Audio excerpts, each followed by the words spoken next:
This crazy thing of the topic of dating and loneliness, and then the male epidemic or whatever, and then just the weird dynamics of fighting, but online at least, between men and women here and there.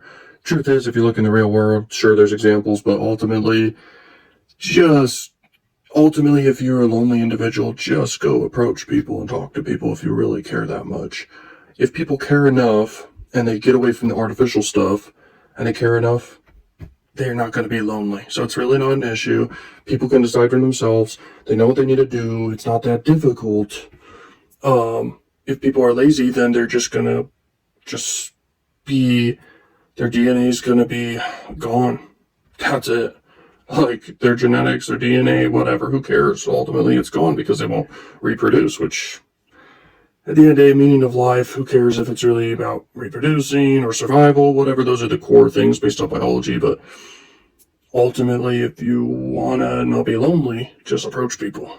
But the artificial stuff, it kind of satisfies people, and that's why there's loneliness, in my opinion. If you really boil it down, that's what I've noticed what it is in this topic. It's very funny to me, because literally people can solve their own problems by just doing the actions necessary to solve their problems. But the masses don't do that. And they just do what they want to do. And yeah, statistically, the data's there that they're lonely. And I think that's because of virtual gratification. So they're achieving virtual gratification of whatever through the virtual online world type thing. Okay. And it'll get more and more like that. And that is what it is.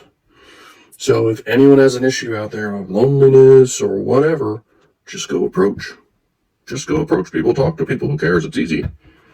If you're someone who has extreme anxiety, you overcome that through exposure therapy and actually putting yourself out there, and then it doesn't matter anymore to you.